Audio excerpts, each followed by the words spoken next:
할렐루야. 아멘. 할렐루야. 아멘. 예배 자리에 나오신 우리 성도님들 환영하고 축복합니다. 우리 좌우 앞뒤로 반갑게 인사하겠습니다. 잘 오셨습니다. 네, 잘 오셨습니다. 잘 예, 오셨습니다. 잘 오셨습니다. 안녕하세요. 할렐루야. 네, 하나님께서 오늘도 우리 예배 가운데 큰 은혜 베풀어 주실 줄 믿습니다. 이 시간 주님의 은혜를 사모하여 나온 우리 성도님들을 서로 축복하며 찬양하시겠습니다.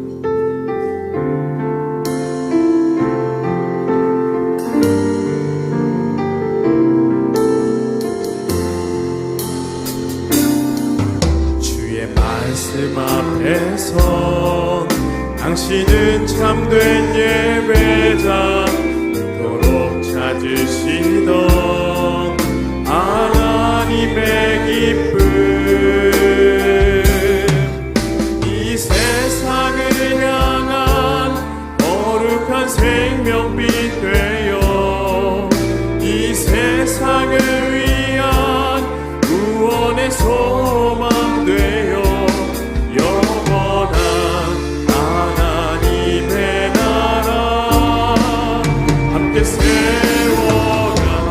서로를 보며 축복하겠습니다. 주의 부르심 따라 당신의 삶을 드릴 때 세상은 당신 안에서 주의 영광 보리라. 이 세상을 이길 주님의 군사 되어 이 세상을 섬길 주님의 손과 발 되어 영원한 하나님의 나라 함께 세워가니.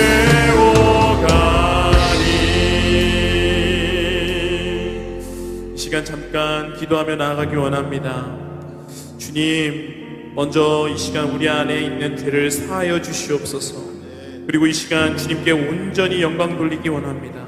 주님의 은혜를 사모합니다. 성령이여 임재하여 주시옵소서. 우리 이 시간 잠시 하나님 앞에 서기에 부끄러운 죄를 회개하고 성령님께서 우리 자신과 이 예배의 시간을 주장하여 주시기를 간구하며 나아가겠습니다. 다 같이 기도합니다. 하나님 아버지, 이 시간 주님께 기도로 나아갑니다. 하나님 앞에 서기에 너무나도 보잘것없고 너무나도 부족한 제 자신을 보게 됩니다. 주님, 그러나 하나님께서 우리를 사랑하셔서 우리를 부르셨고 또한 가운데 우리가 지금 이 자리에서 주님을 예배하게 된 줄 믿습니다. 하나님, 이 시간 우리를 붙들어 주시옵소서. 예수 그리스도의 보혈로 이 시간 우리를 덮어 주시옵시고 우리의 모든 죄를 소멸하여 주시며 그 가운데 성령의 충만함으로 예배할 수 있게 하여 주시옵소서. 성령님께서 우리 영도교의 예배를 붙들어 주시고 우리 영도교를 주장하여 주시옵소서. 그리하여서 우리가 이 시간 온전히 하나님께 영광을 올려드릴 수 있게 하여 주시고 또한 가운데 성령님의 충만한 은혜가 오늘 이 자리 가운데 함께하여 주시옵소서. 주님, 주의 은혜를 충만하게 베풀어 주시옵소서. 예수님의 이름으로 기도드립니다. 아멘. 우리 다 같이 일어나셔서 나를 통하여 찬양하시겠습니다.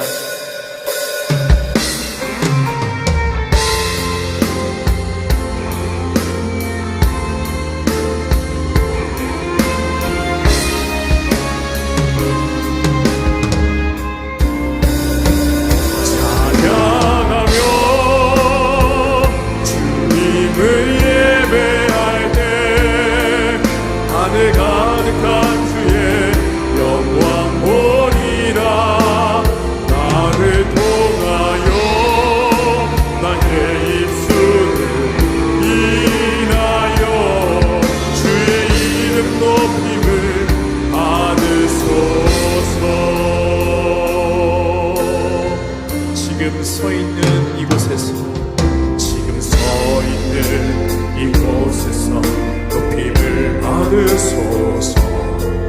내가 받는 땅 주님의 땅이니 하늘이 주의 이름 높이 올리며 넓은 바다가 주를 노래해. 모든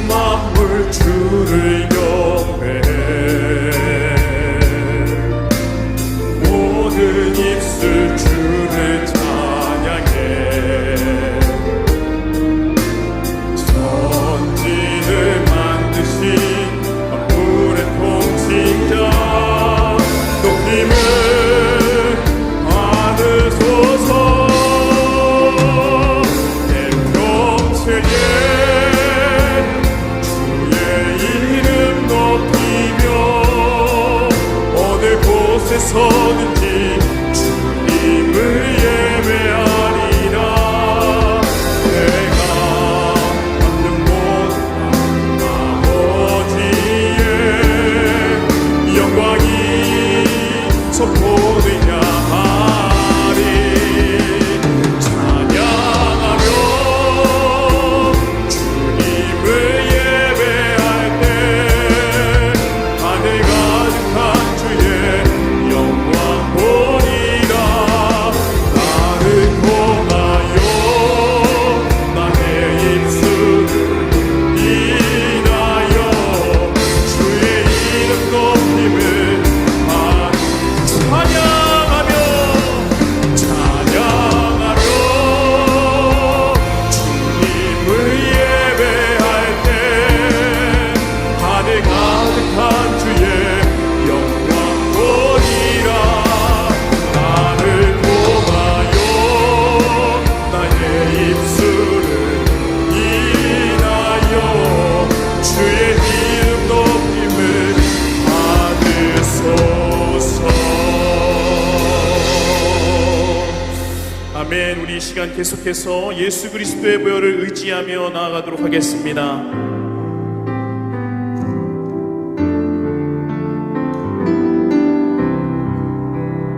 내 주의 보혈을 정하고 정하다 내 죄를 정케 하신 주 날 오라 하신다. 내 주의 보혈을 정하고 정하다 내 죄를 정케 하신 주 나로라 하신. 내가 주께로 지금 가오니 십자가의 보혈로 날 씻어.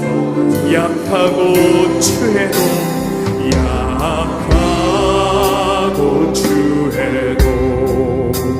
주께로 나가면 힘 주시고 내 주함을 못 씻어. 내가 주께로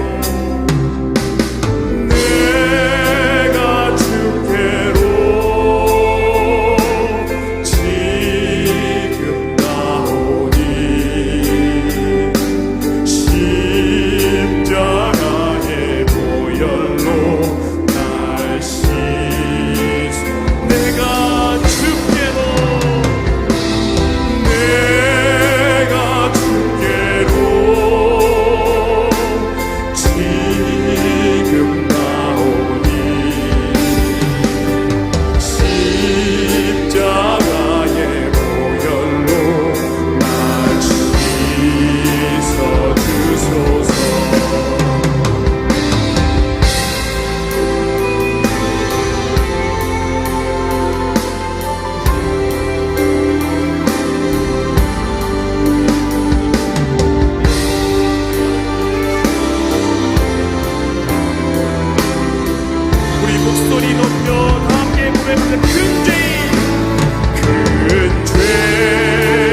됩니다.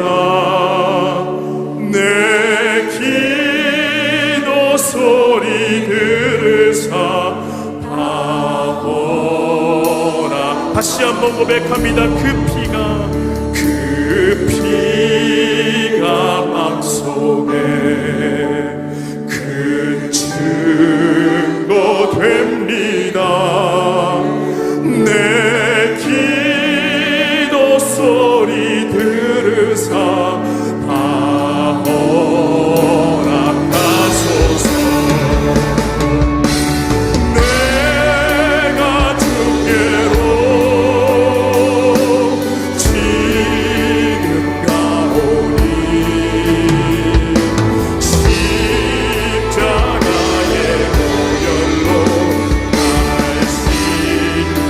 내가 주께로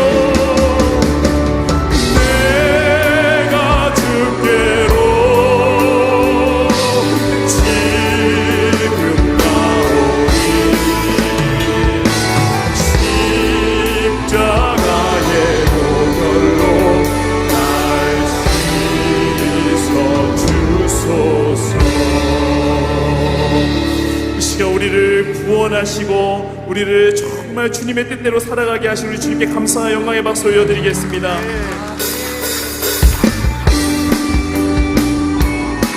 계속해서 우리 주님께 영광 돌리기 원합니다. 우리 기쁨으로 찬양합시다. 존귀 존귀 존귀하신 주,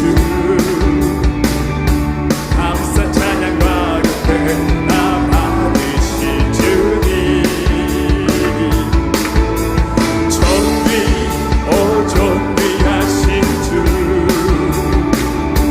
감사 찬양과 경배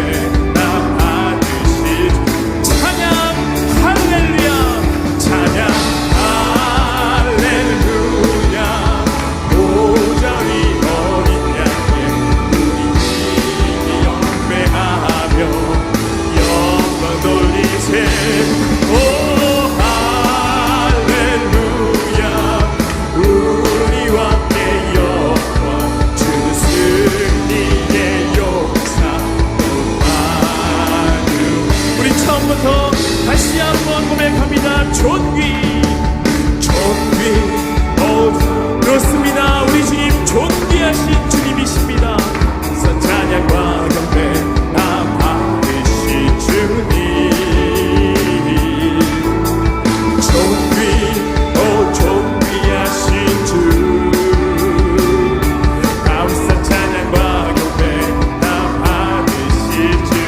찬양 할렐루야.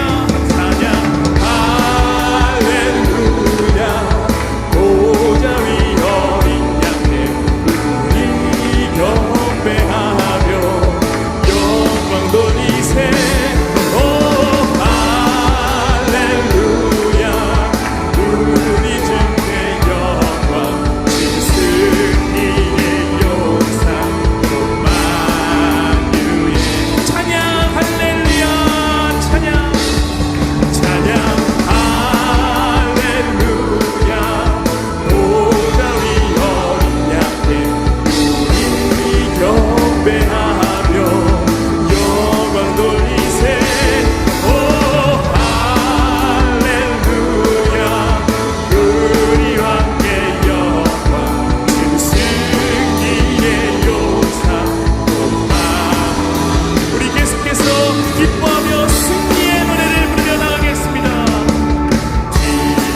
성도들과 함께 찬양합시다. 주께 두 손 들리 주님, 나 주님이 도와주셔야 됩니다. 주여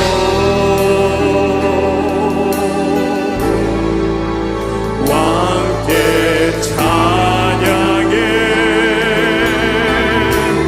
모든 원수를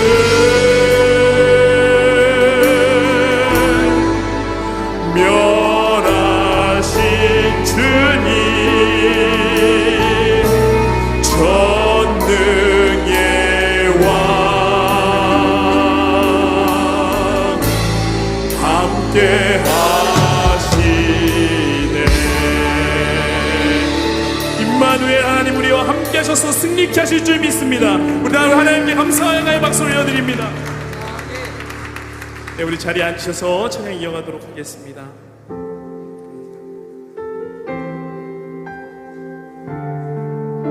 그렇습니다. 우리가 평생에 붙들어야 할 그 이름 바로 예수인 줄 믿습니다. 이 시간 다시 우리 삶에 예수가 충만하기를 소망하며 같이 찬양하겠습니다.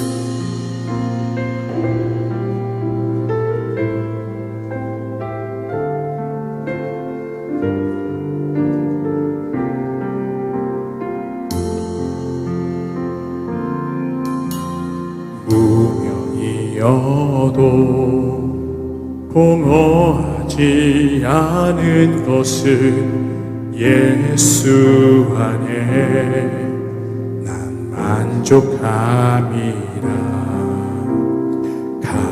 가난하여도 부족하지 않은 것은 예수 안에 오직 나는 부요함이라.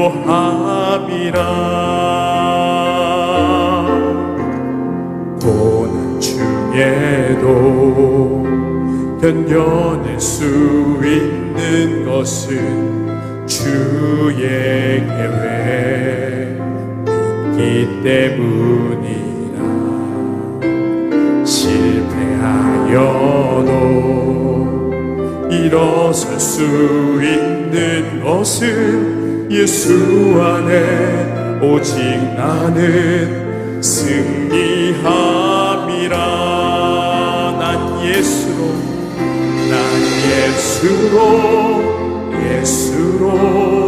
예수로 충만하네. 난 예수로 충만하네. 난 예수로 충만하네. 영원한 왕 내 안에 살아계시네.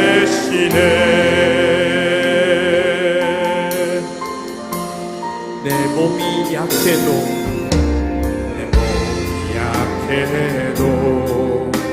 낙심하지 않는 것은 예수 안에 난 완전하니. 화려한 세상 부럽지 않은 것은 난 예수로 충만함이라. 난 예수로 충만하네. 세상 모든 것들도 부럽지 않네. 난 예수로 충만하네. 내 안에 살아내. 난 예수로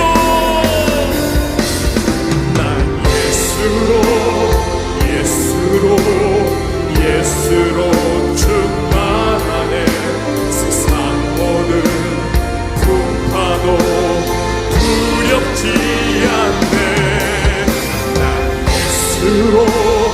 예수로 충만하네. 영원하라 내 안에. 우리 목소리 높여 다시 한번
시간 찬양의 고백을 기억하며 기도로 나아가기를 원합니다. 그렇습니다. 주님, 우리 인생이 정말 예수로 충만하고 그 충만함 가운데 구원과 회복의 역사, 승리의 역사를 써내려가게 하여 주시옵소서. 주님, 우리 영도교회의 모든 성도가 예수 충만한 삶 살게 하여 주시옵소서. 머리 대신 예수로 하나 된 영도교회 되게 하여 주시옵소서. 다같이 기도하며 나아가겠습니다. 하나님 아버지, 그렇습니다. 주님, 우리 인생이 진정 예수로 충만한 인생이 되기를 원합니다. 주여, 이 부족하고 흠많은 자가 예수로 인하여 거듭난 인생 살아가게 하시오니 주여, 이제는 이전과 같은 구습을, 옛 구습을 버려버리고 새 인생 살아가게 하여 주시옵소서. 주님께서 붙드는 인생, 주님께서 주목하시는 인생, 생명을 살리는 인생, 은혜에 보답하는 인생 살아가게 하여 주시옵소서. 주여,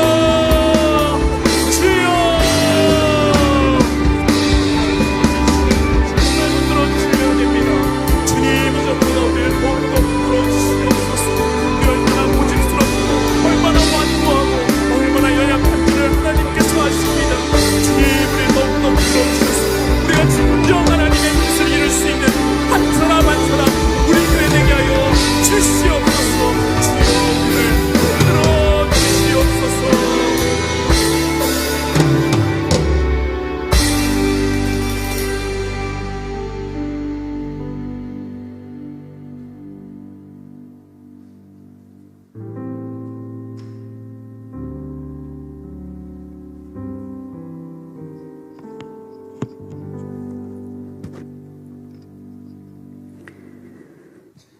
말씀으로 우주 만물을 창조하시고 질서 가운데 정교하게 다스리시는 전지전능하신 하나님 아버지, 크고 놀라우신 주님께 감사와 찬양과 영광을 올려드립니다.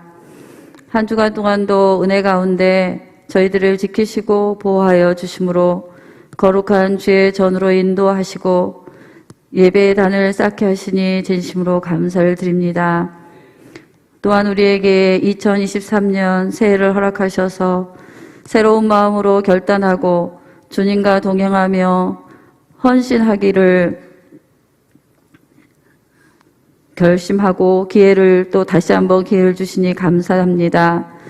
주님을 실망시키며 죄악 가운데 살아가는 저희들을 길이 참아주시고 기다려주시는 주님의 은혜를 또 강한 감사를 드립니다. 무죄한 저희들에게 말씀을 주시고 주님을 계시하여 주셨으며 주님의 뜻과 마음을 알 수 있도록 인도하여 주심도 감사드립니다. 죄악 가운데 죽을 수밖에 없는 저희를 자녀 삼아 주시고 십자가의 보혈의 은혜로 대속하여 주셔서 구원의 반열에 서게 하여 주시니 또한 진심으로 감사를 드립니다. 헤아릴 수 없는 주님의 은혜를 누리며 살아가면서도 깨닫지 못하고 잊어버리고 세상을 향한 욕심으로 가득하여 풍성한 감사로 주님께 영광을 올려드리지 못하였습니다. 주님의 말씀을 귀하게 여기고 우리의 삶 가운데서 말씀을 행하기 위해 힘쓰고 했으며 살아야 함을 알면서도 내 생각과 내 고집과 내 마음대로 살았습니다. 매일 말씀을 묵상하며 기도에 힘쓰므로 주님과 깊은 교제의 시간을 가져야 함에도 육의 양식을 얻기 위하여 분주하게 살았습니다. 이웃을 사랑하기보다는 내 주변에 만나는 모든 이들을 비판하고 정죄하며 판단하는 죄를 또 지으며 살았습니다. 복음을 전하여 영혼을 구원하는 일에는 너무나 소홀하고 가볍게 여겼습니다.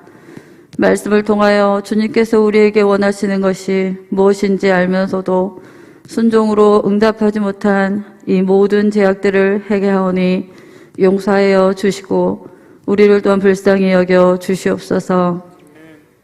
은혜가 풍성하신 주님, 2023년에는 우리 모두가 그리스도를 아는 장성한 분량에 이르기에 힘쓰며 우리의 영혼이 살지게 하시고 변화된 삶을 살게 하여 주시옵소서.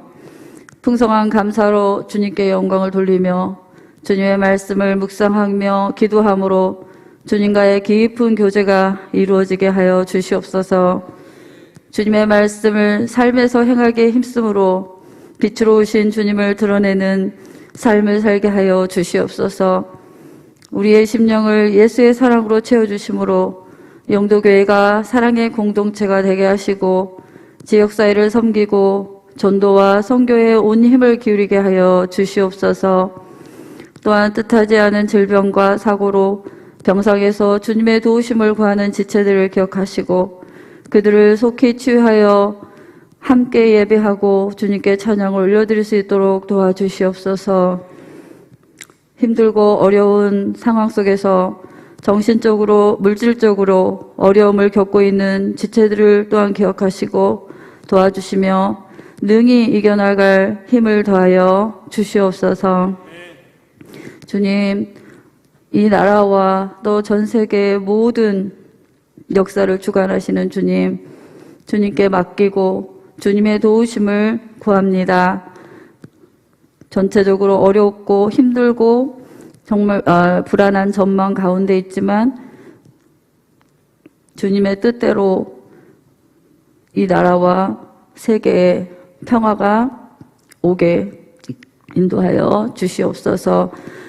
오늘 말씀 전하시는 박경원 담임 목사님을 축복하여 주시고 주님 맡기신 사역을 감당할 때 필요한 지혜와 명철을 더하여 주시며 하늘의 권세와 은사들을 전입혀 주시옵소서.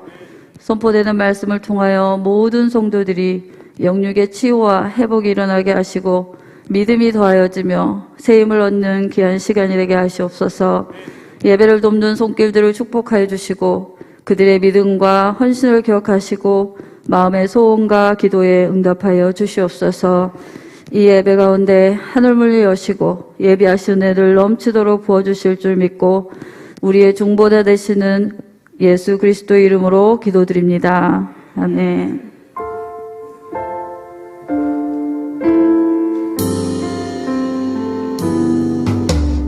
하늘에 계신 우리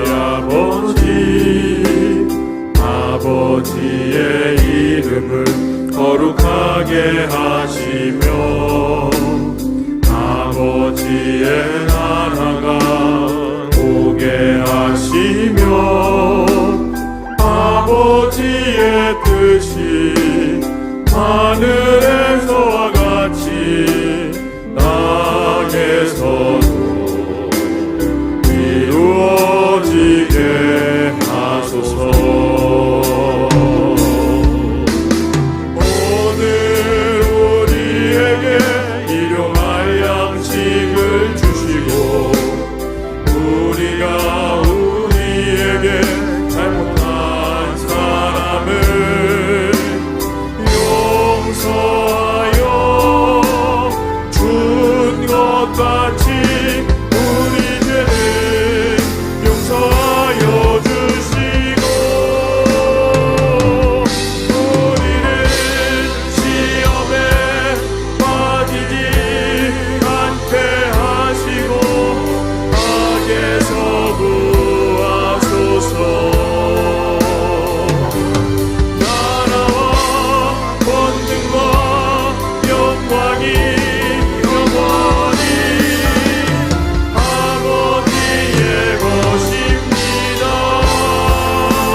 교회의 실천을 전해드립니다. 우리 앞뒤 좌우에 계신 분들과 함께 먼저 평화 인사 나누시겠습니다. 주님의 평화를 빕니다.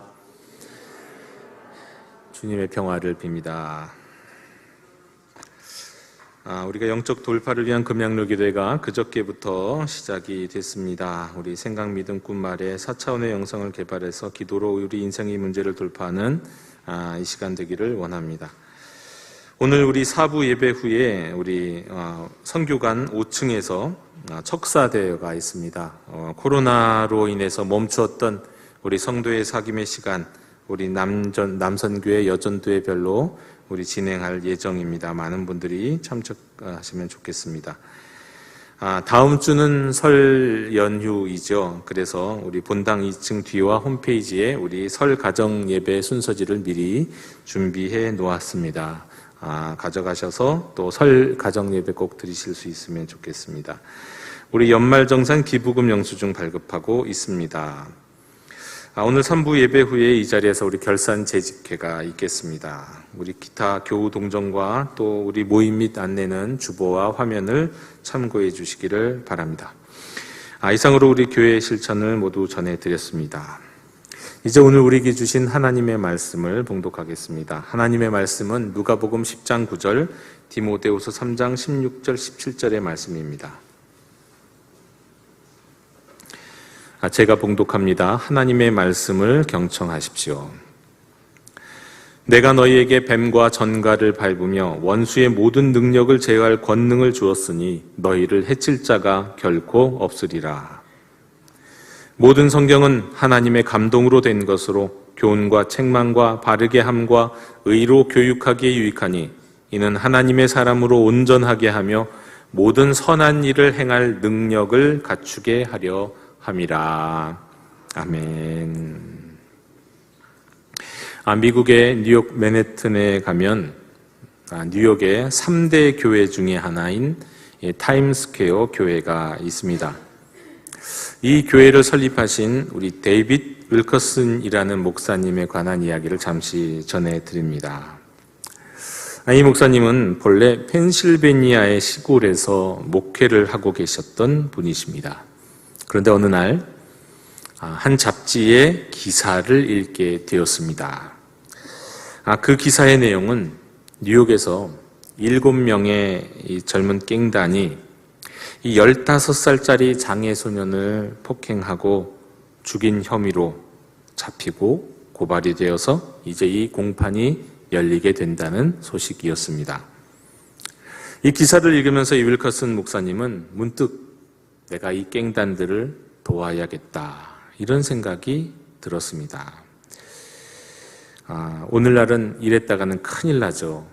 누구 도와준다고 해서 많은 사람들에게 질타를 받을 수도 있는, 거기다가 가해자 편이 된다고 한다면 이건 정말 말도 안 되는 이야기라고 사람들 생각할 터인데, 누가 들어도 미쳤다고 할 것이 틀림없는 일인데, 게다가 이 목사님은 한 번도 빈민사역, 뒷골목, 할렘과 사역을 생각해 본 적도 준비했던 적도 없는 분인데 문득 이런 생각이 들었던 것입니다. 그리고 이 목사님에게 있어서 한 번 스쳤던 이 생각은 계속해서 떠나지 않았습니다.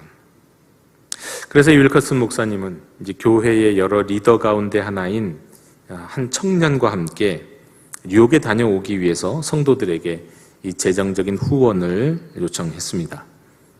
그 후원을 요청했더니 $70가 모였는데 당시 그 돈이면 맨하탄까지 다녀올 수 있는 그런 여비가 되었다고 합니다. 윌커슨 목사님이 이제 청년과 함께 출발합니다. 동행한 청년에게 이렇게 말합니다. 이 일이 내 멋대로 저지른 일이 아니라 하나님이 인도하신 것이라는 걸 좀 확신할 수 있으면 좋겠다라고요. 그럼 문득 차 뒷좌석에 있는 성경을 딱 집어다가 무작정 처음부터 이 펼쳐진 곳을 좀 처음 딱 펼친 곳을 읽어달라고 청년에게 부탁을 했습니다. 청년은 성경을 가져다가 딱 무작정 성경을 펼쳐서 열고는 눈길이 처음 닿는 곳을 읽었습니다. 그것은 다름 아닌 시편 126편 5절 6절의 말씀입니다. 제가 읽어봅니다. 눈물을 흘리며 씨를 뿌리는 자는 기쁨으로 거두리오다. 울며 씨를 뿌리러 나아가는 자는 반드시 기쁨으로 그 곡식단을 가지고 돌아오리로다. 이 말씀은 윌커슨 목사님이 이제 앞으로 해야 되는 이 사역 가운데 꼭 필요했던 격려요, 약속이요, 인내의 말씀이었습니다. 자, 그 말씀을 붙들고 이제 뉴욕으로 딱 올라갔는데 이 첫 방문은 사실 좀 어이없이 끝났습니다. 이 윌커슨 목사님은 자신이 돕기 원하는 이 갱단의 재판 법정에 들어가려고 했지만 문전박대를 당했습니다. 게다가 그가 내쫓기는 이 장면이 뉴욕 신문에 아주 그냥 대문짝만하게 찍혀서 실렸습니다. 이 윌커슨 목사님은 동행한 청년과 함께 그 오는 차에서 주셨던 이 성경 말씀이 과연 나를 위한 말씀인가 하면서 문득 의심하기도 했습니다. 이런 첫 번째 실패에도 불구하고 윌커슨 목사님은 내가 멈춰서는 안 되겠다, 다시 시작해야겠다, 이런 마음이 들었습니다. 그리고 이제 두 번째 방문 때는 놀랍게도 기적이 또 일어났습니다. 어떤 기적이냐? 차를 이제 주차하는 동안에 이 깽단 당원 몇 명이 신문에 났던 윌커슨 목사님의 사진을 보고 기억한 겁니다. 그리고 이분은 우리 편이구나 하고는 자기 편 친구로 받아주는 거예요. 오히려 경찰들보다도 이 깽단 단원들이 윌커슨 목사님을 더 친근하게 대하기도 했습니다. 이후 4개월 동안 윌커슨 목사님은 매주 뉴욕시를 찾았습니다. 그때마다 하나님은 말씀으로 여러 가지 방법으로 이 윌커슨 목사님에게 용기를 북돋아주고 위로하고 격려해 주셨습니다. 물론 항상 사역이 잘 풀려나가기만 한 건 아니었습니다. 그야말로 말씀대로 눈물을 흘리며 씨를 뿌리는 그런 사역이었습니다. 한 번은 이런 일도 있었습니다. 닉이라고 하는 이 깽단이 있었는데 그 깽단이 목사님에게 이런 말을 한 거예요. 가까이 오기만 해봐라. 내가 죽여버릴 테니까. 그러나 윌커슨 목사님은 이렇게 말했습니다. 나를 죽여도 되네. 나를 1000번 만번 찢어서 바닥에 그냥 널어놓게나. 그러면 갈기갈기 찢긴 내 살점들이 모두 자네를 사랑할 걸세. 이렇게 험난한 사역을 계속했던 이 윌커슨 목사님, 2년 후에는 이 윌커슨 목사님은 아예 사역지를 뉴욕으로 옮겼어요. 뉴욕으로 이사를 했습니다. 그리고 청소년을 위한 텔레비전 프로그램도 시작하고 또 틴 챌린지 센터라고 해서 이 젊은 청소년들을 위해서 도전할 수 있는 상담 센터를 열어요. 거기는 이 젊은 어린 깽단들, 마약 중독자, 동성애자, 매춘 여성들, 그리고 나중에는 사탄 숭배자들이었던 사람들까지 그들을 위한 사역, 그들을 위한 상담 센터를 엽니다. 그런데 이제 센터가 처음 문을 열었을 때 이 윌커슨 목사님은 이제 예배를 드리기로 한 그 공간, 작은 예배실로 들어갔는데 거기서 문득 한 모습이 눈에 확 띄었습니다. 벽난로 위에 무언가가 이렇게 새겨져 있는 것을 봤는데 깜짝 놀랐습니다. 무엇이었냐면 이 추수되어서 다발로 묶여있는 모양이 새겨져 있었던 거예요. 시편 126편을 떠오르게 하는 그런 모양이 그 예배 자리에 있었던 겁니다. 이후에 윌커슨 목사님은 십자가와 칼이라고 하는 책을 씁니다. 십자가와 칼, 이럴 때 이 칼은 그냥 웬만한 칼이 아니라요. 여러분 영화 같은 데 보면 이 조폭들이나 깡패들이 갖고 다니는 칼 있죠. 이렇게 막 돌리면서 탁 누르면 탁 나오는 그런 칼이요. 그런 칼 말하는 거예요. 근데 십자가와 칼이라는 책을 쓰고 또 그의 드라마틱한 인생이 알려지게 되면서 그의 인생이 영화화 됩니다. 그래서 그의 책은요, 그가 쓴 책은요 1500만 부가 팔려요. 엄청난 베스트셀러가 되죠. 그리고 그의 인생을 주제로 한 영화가 만들어지는데 그 영화는 5천만 명의 관객, 이게 지금부터 70년 전, 80년 전 일인데 당시 5천만 명의 관객을 끄는 어마어마한 대작이 됩니다. 이어서 여러 도시에 틴 챌린지 센터를 계속 세워서 사역을 하다가 이제 목사는 맨하탄을 아예 들어와서 타임스퀘어 교회를 세우고 거기에서 이제 좀 본격적인 사역을 하십니다. 자, 이 윌커슨 목사님의 일생을 뭐라고 말할 수 있을까? 이 윌커슨 목사님의 일생은요, 하나님이 주신 그 마음과 그 마음이 하나님의 뜻이 맞는지를 확인하게 되는 그 시편 126편 5절과 6절의 말씀, 그 말씀이 때로는 희망, 때로는 약속, 때로는 위로, 때로는 능력이 되어서 그를 이끌었던 인생이었다. 이렇게 말씀을 드릴 수가 있겠습니다. 우리 영도교 형제 자매 여러분, 많은 분들이 향방 없는 인생길 가운데 뭔가 확실한 표대가 있으면 좋겠다라고 생각합니다. 표띠는 아닐지라도 적어도 좀 지금 이 순간 내 가이드라인이라도 좀 있으면 좋겠다. 또 그 길을 가면서 짙은 안개가 들이올 때면 좀 담대하고 돌파해 나갈 수 있는 용기, 확신, 담대함, 뭐 이런 것 좀 나에게 있었으면 좋겠다. 어두운 밤 산길을 걸을 때는 내 발길을 환히 비춰줄 수 있는 손전등이 있었으면 좋겠고, 한 발자국만 옆으로 가면 천길 낭떠러지로 떨어지는 그런 위험한 길을 걸을 때는 내가 절대로 흔들리지 않을 안전하게 붙잡을 수 있는 이 밧줄이 있었으면 좋겠다. 이렇게 생각하면서 길을 갑니다. 거대한 악령이, 어떤 세력이, 어떤 장벽이 내 길을 딱 막고 있다고 한다면 거기서 오는 공격을 막을 수 있고, 막을 뿐만 아니라 한 번에 딱 물리칠 수 있는 그런 칼과 같은 나에게 무기도 좀 있었으면 좋겠다. 이런 생각을 해요. 다 원합니다.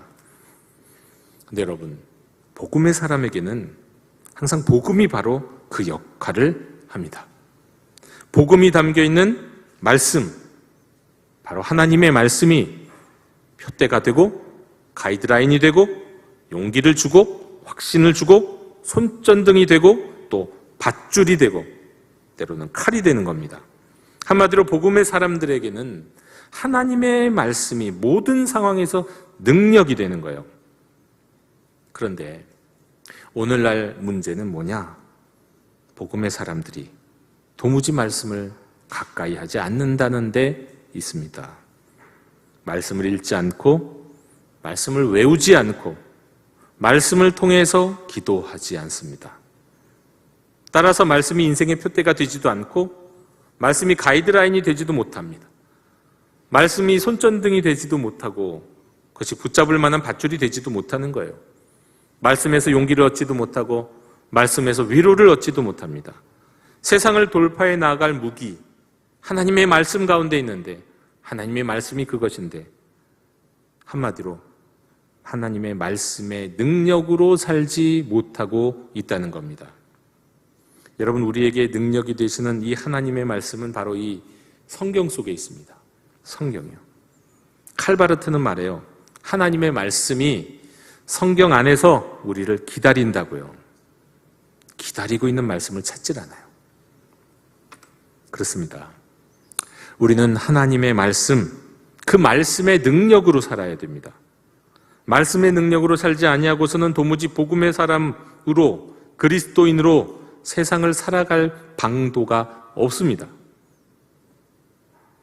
여러분, 하나님의 말씀에는 많은 능력이 있지만 오늘은 그 중에 몇 가지, 아주 소소한 몇 가지만 나누기를 원합니다.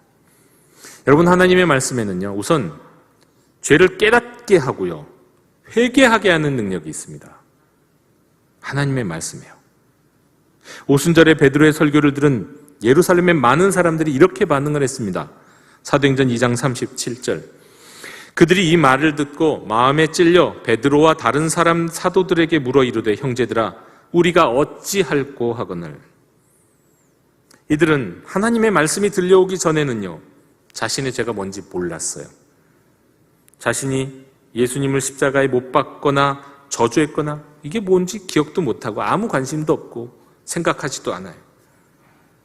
그러나 자신의 죄를 알게 되니 이제부터 무엇을 해야 할까? 어떻게 살아야 할까? 고민이 되고, 또 이 다음부터 이어지는 또 말씀을 통하여 인생의 방향이 만들어집니다. 이들에겐 분명해졌어요. 일단 죄를 회개하고 그 죄의 반대 방향으로 나가는 거예요. 회개는 가고 있던 그 잘못된 길을 돌이켜서 반대로 가는 거예요. 그게 회개입니다. 예수님을 십자가에 못 박고 저주했던 이들이 자신의 죄를 깨달았다면 일단 회개는 뭡니까? 내가 잘못했습니다. 용서를 구해야죠. 울며 후회해야죠. 그게 회개가 다가 아니에요. 그건 거기에서 멈춰 있는 거잖아요. 아직 멈춰 있잖아요. 도라는 섰는지 몰라도 멈춰 있는 것이 온전한 회개가 아니에요. 그 다음에는요, 돌아서면 그 다음에 돌아선 길을 걸어가야 되는 거예요. 그렇다면 이건 뭡니까? 예수님을 저주했던 이들이라면, 예수님을 십자가에 못 박았던 이들이 회개하는 것이라면, 이제 자신의 잘못을 고백한 다음에 뒤돌아서 예수님을 전하는 삶을 살아야죠. 이게 회개입니다. 우리는 회개라는 것을 오해하고 있어요. 나 잘못했습니다. 눈물 흘리면 회개 끝. 온전한 회개가 아니에요. 죄를 깨달았으면 잘못했습니다. 말로만 고백하고 끝나는 게 아니라 그 다음에 합당한 회개의 열매를 얻어야 돼요. 반대로 걸어가야 되는 거예요. 예를 들어서 하나님의 말씀을 읽는 가운데 마태복음 5장 22절을 특별히 읽게 됐다고 생각해 보십시오. 마태복음 5장 22절은 이겁니다. 나는 너희에게 이르노니 형제에게 노하는 자마다 심판을 받게 되고 형제를 대하여 라가라 하는 자는 공회에 잡혀가게 되고 미련한 놈이라 하는 자는 지옥불에 들어가게 되리라. 무슨 얘기입니까? 공동체 안에서 화내고 욕하고 비난하는 자 심판받는다 그 뜻이에요. 교회 안에서 화내고 욕하고 비난하면 심판받아. 큰 심판받는다 그거예요. 그런데 이 말씀을 읽게 되었어요. 이 말씀을 읽다가 이게 내게 주신 말씀이 되었어요. 내 죄가 보여요. 내가 형제자매에게 욕하고 화내고 뒤에서 비난했던 것들이 떠올랐습니다. 여러분, 이것도 하나님의 말씀의 능력이죠. 깨닫게 하셨으니까요. 그런데 진정한 회개는 어디까지입니까? 말씀에 통하여 잘못을 알았다면 이제 진짜 회개가 필요한 거예요. 일단 하나님 앞에서 참여해야죠. 그리고 자신의 분노와 욕과 비난 때문에 상처받았을 수 있는 사람에게 가서 사과해야죠. 내가 잘못했다고요. 진심으로 사과해야 돼요. 그럼 회개는 끝난 걸까요? 아니에요. 이건 회개의 시작일 뿐입니다. 이거는 이제 돌아선 것 뿐이에요. 진짜 회개는 그 다음의 삶에 있어요. 내가 내 말과 행동으로 다른 사람에게 상처 주었던 죄를 저질렀다면 이제는 그 반대의 삶을 살아야 하는 겁니다. 이게 죄를 깨닫게 하고 온전하게 하게 하시는 하나님의 말씀의 능력이에요. 반대의 삶은 무엇입니까? 자신이 저질렀던 잘못의 반대 방향으로 걸어가는 거죠. 말로 상처를 주었으면 이제 말로 사람들을 위로하는 거예요. 내 말로 사람들을 격려하는 그런 삶을 사는 거예요. 적극적으로 반대예요. 반대 정신으로 사는 거. 그게 온전한 회개, 그것이 회개에 합당한 열매라고 하는 것입니다. 근데 무엇이 이것을 가능하게 한다고요? 하나님의 말씀이에요.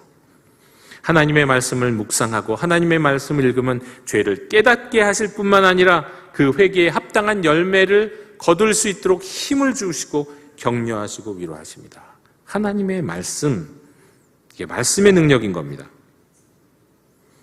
두 번째로 하나님의 말씀은 거듭나게 하는 능력이 있습니다.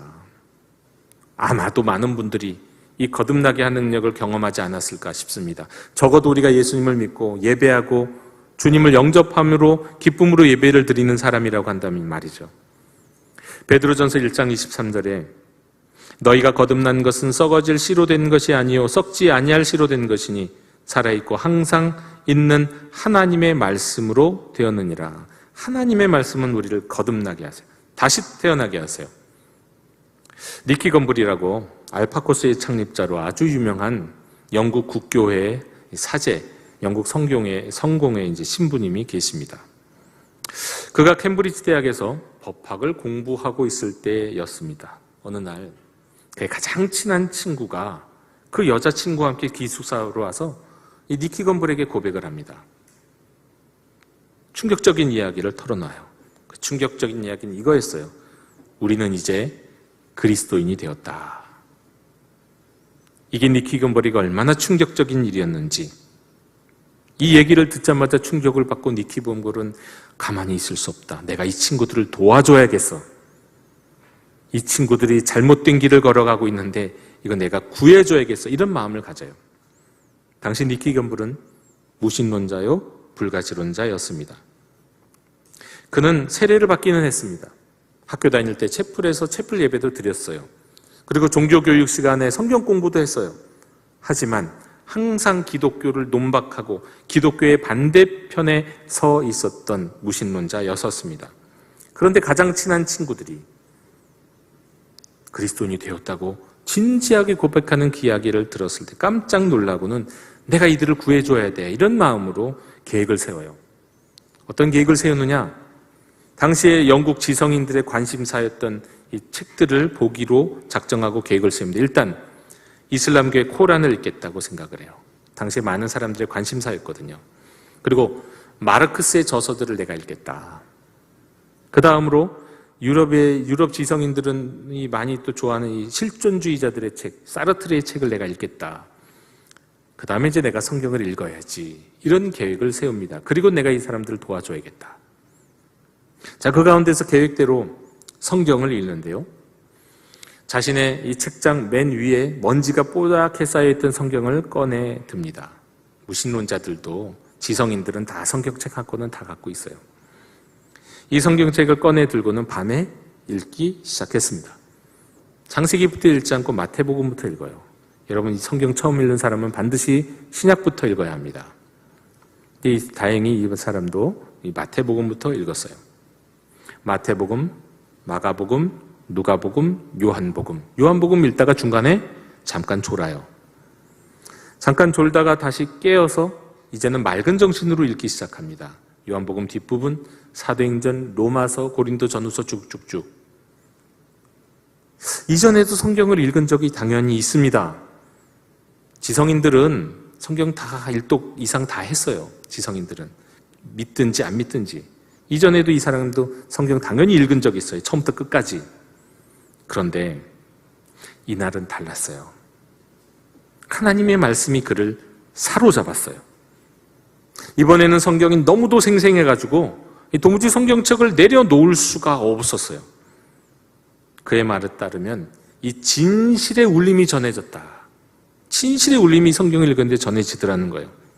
성경을 통해서 하나님이 너무도 파워풀하게 말씀을 하시니까 그 말씀 하나하나에 내가 응답하지 않을 수가 없을 것 같았다. 그렇게 말합니다. 그리고 그는 예수 그리스도를 믿게 됩니다.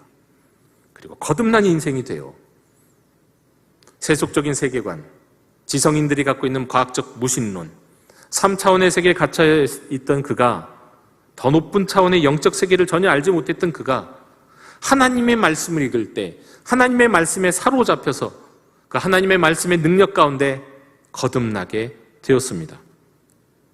3차원의 존재인 그가 4차원의 영적 세계를 보게 된 거예요. 자신의 능력으로 본 게 아니에요. 하나님의 말씀의 능력 가운데 보게 되었습니다. 그리고 그가 만든 알파코스는 전 세계적으로 굉장히 많은 사람들을, 특별히 서구 지성인들 가운데서 많은 사람들을 예수 그리스도에게 돌아오게 하는 엄청난 열매를 거두었어요. 그뿐이 아닙니다. 무엇보다도 하나님의 말씀은 세상이 굴하지 않고 흔들리지 아니할 믿음을 세워줍니다. 하나님의 말씀의 세 번째 능력, 그것은 믿음을 주시고 믿음을 세우시는 능력이에요. 우선 하나님의 말씀은 일단 믿음을 주십니다. 로마서 10장 17절. 그러므로 믿음은 들음에서 나며 들음은 그리스도의 말씀으로 말미암았느니라. 말씀에서 믿음이 생기죠. 그리고 그 믿음은 세상을 이기게 합니다. 요한일서 5장 4절. 무릇 하나님께로부터 난 자마다 세상을 이기느니라. 세상을 이기는 승리는 이것이니 우리의 믿음이니라. 성경에 보면 히브리서 11장, 믿음장이라고 알려진 이 장을 읽어보면 믿음으로 하나님께 인정받고 이 믿음으로 세상을 이긴 우리 믿음의 조상들의 이야기가 가득 차 있습니다. 그 히브리서 11장 33절에서는 이렇게 정리하면서 말씀합니다. 그들은 믿음으로 나라들을 이기기도 하며 의를 행하기도 하며 약속을 받기도 하며 사자들의 입을 막기도 했다. 믿음으로요. 믿음으로 세상을 이겼다. 복음의 사람인 영도교회 형제자매 여러분, 하나님의 말씀에는 능력이 있습니다. 죄를 깨닫게 하시고 돌이켜 살아가야 할 길도 가르쳐 주시고 그 길을 인도해 주세요. 3차원에 갇힌 인생이 더 높은 차원의 영적 차원, 4차원의 영적인 세계를 열어주세요. 이게 거듭나게 하시는 능력이죠. 그리고 세상을 이기고 돌파해 나갈 수 있는 믿음도 주십니다. 하나님의 말씀이요. 2023년 한 해 영혼이 잘되고 범사가 잘되는 저와 여러분 되기를 원합니다. 하나님의 말씀의 능력으로 영혼이 잘되고 범사에 하나님의 형통케 하시는 은혜가 있기를 원합니다. 복음의 사람이신 우리 영도교회 형제자매 여러분, 말씀으로, 말씀의 능력으로 승리하시는 한 해 우리들의 남은 생애가 되기를 간절히 원합니다. 오늘 처음 읽었던 말씀, 그 말씀의 능력이 올해 2023년 그리고 우리 남은 인생을 주장하시고 인도하실 줄로 믿으며 다시 한번 말씀을 읽습니다. 누가복음 10장 19절. 내가 너희에게 뱀과 전갈을 밟으며 원수의 모든 능력을 제할 권능을 주었으니 너희를 해칠 자가 결코 없으리라. 모든 성경은 하나님의 감동으로 된 것으로 교훈과 책망과 바르게 함과 의로 교육하기에 유익하니 이는 하나님의 사람으로 온전하게 하며 모든 선한 일을 행할 능력을 갖추게 하려 함이라. 아멘. 기도하겠습니다. 하나님, 하나님의 말씀의 능력으로 저희를 빚어주시기를 원합니다. 우리의 죄를 보게 하옵소서, 돌이키게 하옵소서, 그리고 우리가 살아가야 할 길을 보여주시옵소서. 이 모든 것을 가능하게 하시는 하나님의 말씀의 능력을 경험하며 하루하루 살 수 있도록 말씀을 가까이 하고 말씀이 우리의 입과 우리의 손과 우리의 귀에 늘 끊이지 아니하도록 도와주시옵소서. 열린 마음으로 하나님의 말씀을 듣게 하여 주옵시고 내게 주시는 하나님의 말씀을 놓치지 아니하고 붙들고 그 말씀의 능력을 반드시 경험하게 해 주시옵소서. 예수님의 이름으로 기도하옵나이다. 아멘. 이 시간 감사의 찬양 가운데 봉헌하시겠습니다.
사랑의 하나님, 저희가 가진 모든 것이 하나님께서 주신 것임을 믿고 감사하며 이 시간 예물을 드립니다.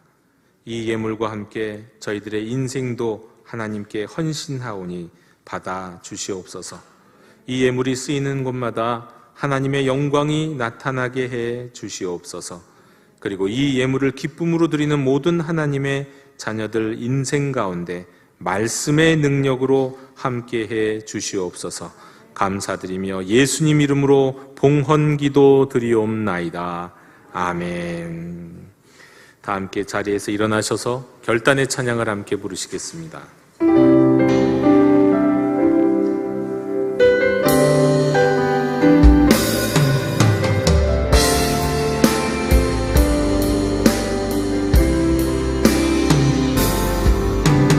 말씀 앞에서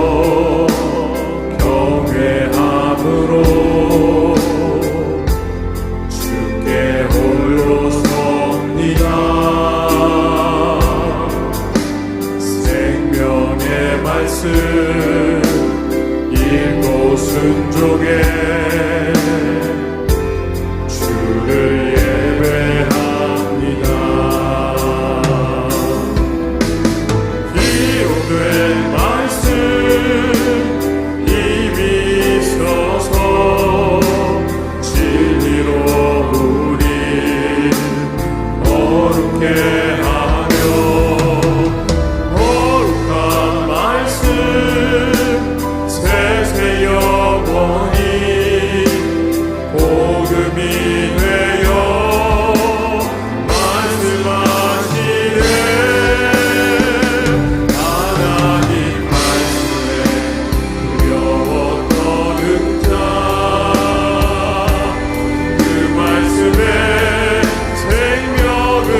이뤄갈 주의 교회여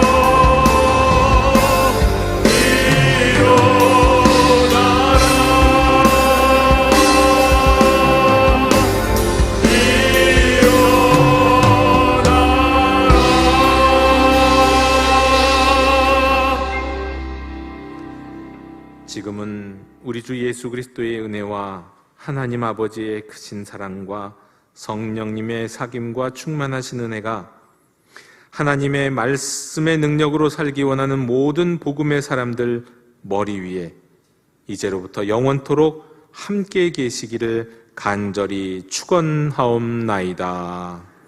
아멘.